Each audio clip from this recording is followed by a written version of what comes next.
Have you ever wondered if poverty is written into you?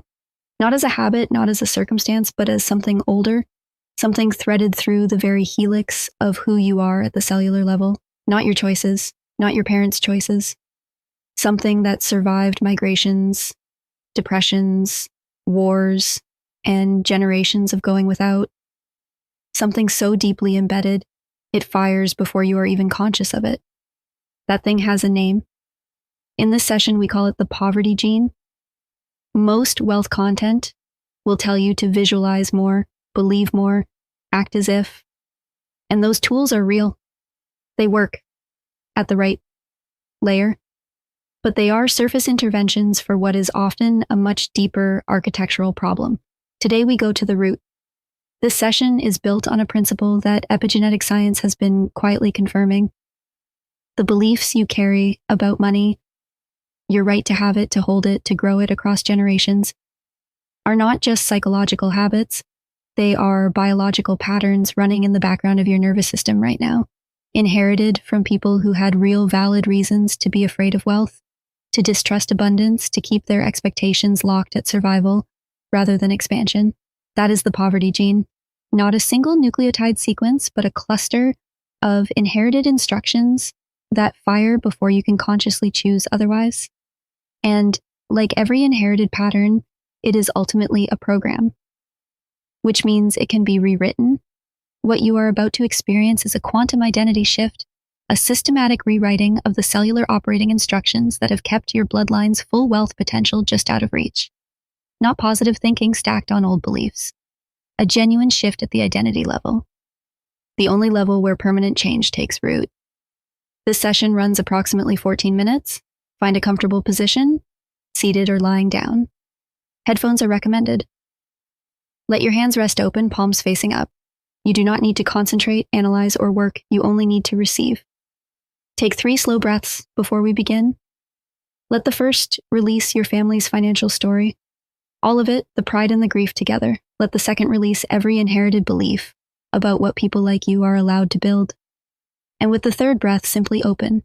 Open to what your DNA has always been capable of expressing, waiting only for the right instruction. Everything changes here. The work begins now. You are not your family's financial history. You are not the sum of what was earned, lost, inherited, or squandered before you drew your first breath. You are a living system, cellular, electric, and capable of rewrites that previous generations never had access to. Right now, in this moment, you are the quantum architect of your bloodline's next chapter. The poverty gene, that cluster of ancient survival instructions keeping abundance just out of reach, is not your destiny. It is a default setting, and you are changing the defaults. I am the wealth that my ancestors dreamed of and could not reach. I am the answer to prayers offered in kitchens and fields decades before I arrived. I am the one for whom the trajectory finally shifts. Not by luck, not by accident, but by the deliberate rewriting of what I believe I am capable of receiving. Your cells are reading the operating code of your identity right now. They respond to what you believe you are. Today, those instructions are updated. You are no longer running the poverty program. You are its successor. Upgraded, unlocked, and free to accumulate, to protect, and to pass forward something your ancestors only imagined. Feel what it is like to wake up in a home that belongs to you. Not just legally, not just on paper, but in your bones. Notice the weight of that ownership, the cool, solid touch of a doorknob in your hand, the particular stillness of a space that holds your future inside it. Breathe in the scent of a morning that owes you nothing and offers you everything. Somewhere in your chest right now, something is warming. That is the physical sensation of abundance beginning to override the old scarcity reflex. Let it spread down your arms, into your open palms, up the back of your neck. Your lineage left you more than you know. Not in accounts or estate documents, but in resilience and hunger, and the specific kind of determination that only forms when a family keeps showing up despite everything. That is real inheritance, and it is enough to build from. You are walking through rooms of possibility that previous generations of your bloodline could not enter. The door is open. You are not sneaking in. You are arriving as the rightful heir, Feel the quiet solidness of an abundance that has been waiting here, patient and certain, for exactly who you are. The very thing that made your lineage afraid of money is what makes you extraordinary with it. The families who survived on almost nothing, who stretched, who hoarded against disaster, who turned scarcity into an art form, they created in you a sensitivity to value that the comfortable born will never possess. Your fear of loss is also your precision. Your scarcity instinct is also your resourcefulness. What once felt like a wound is, in fact, your greatest qualification. You are not clearing the poverty gene to erase your history. You are clearing it to activate what your history was always building toward. Every generation that struggled was walking toward you. They were forging the key. You are the key. And the only remaining lock is the belief that you do not deserve to open the door. That belief is dissolving now. Not gradually. Now. In this breath. In this exact moment, you are taking deliberate action at the level of identity, which is the only level where permanent change actually happens. I do not wait for permission. I do not wait for proof. I move toward wealth with the certainty of someone who has already inherited it from the future. You have already received more than you know. The sacrifices made before you.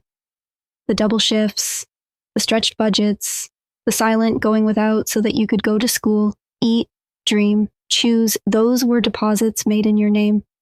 You have already been funded. You have already been backed. The investment in you was made long before you understood what was being invested. That happened. It is real, and it is enough to build something that endures.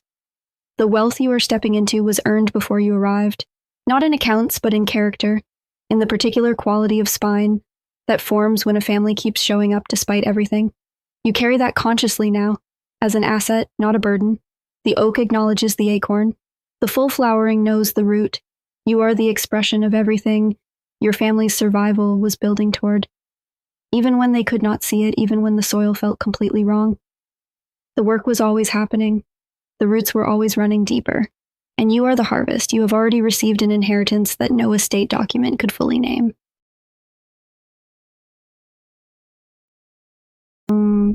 Across every culture on earth, in every language, in every era, families have dreamed of leaving something better for their children. This desire to build, to protect, to pass forward is not a modern invention. It is not ambition or greed. It is one of the oldest human callings alive in your cells right now. You are not unusual for wanting generational wealth. You are not overreaching. You are fulfilling one of the most ancient and universal impulses of human existence. And millions of people in boardrooms and farmhouses across every demographic, every continent, are stepping into the same inheritance alongside you in the same window of time. There is nothing shameful in your desire to build an estate. There is nothing arrogant in choosing to be the one in your family who permanently changes the financial trajectory. Every person who ever accomplished this had to decide at some precise moment that they were worthy of beginning. You are worthy, not because you have earned it yet, not because the plan is in place yet, because worthiness is not a reward. It is a starting condition, and you are setting it now. Allow yourself to see who you are becoming. Let your mind travel forward, 5 years, 10, 20, and notice the version of you standing there. This version has estate documents. This version has accounts that compound quietly while you sleep.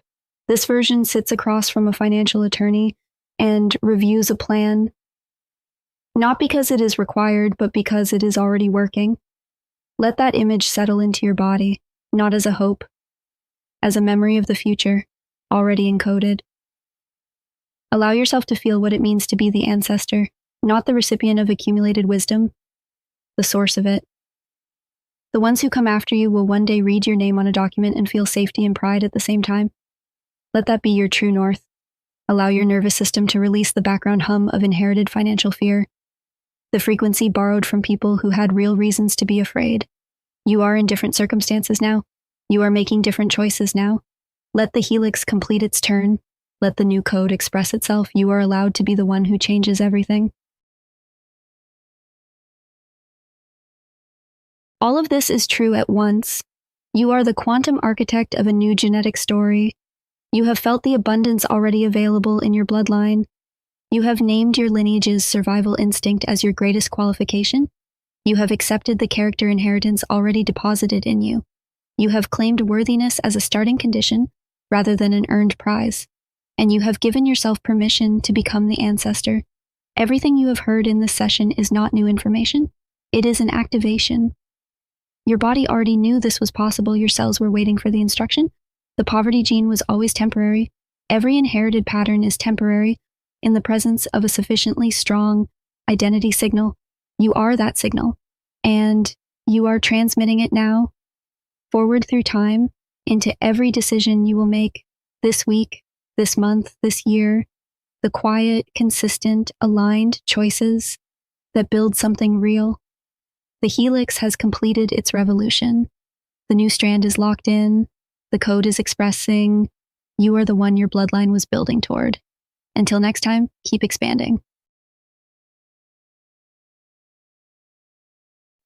Before you return to your day, I want to leave you with one concrete action that is fully aligned with what your cells just absorbed. This week, open a document, a note on your phone, a journal page, anything, and write what you want your estate to look like. Not a budget, not a financial plan, a vision. What do you want to have built by the time you are 70? A paid-off property, an investment portfolio, a trust, a business that runs without you. Write it down with the specificity you would use to describe something that already exists. 1 page is enough. This is not a financial planning exercise. It is a signal. A signal to your subconscious that you are now operating as someone who builds. That signal will begin reshaping the micro decisions you make every day, what you spend on, what conversations you enter, what opportunities you notice and pursue. Specificity is how manifestation becomes actionable. For this week's community question, what is one financial belief you inherited from your family, positive or negative, that you are consciously choosing to keep and one you are choosing to release? Drop your answer in the comments. If this session opens something for you, the next episode goes deeper. Every video in this library is built to meet you exactly where you are in the process. Until next time, keep expanding.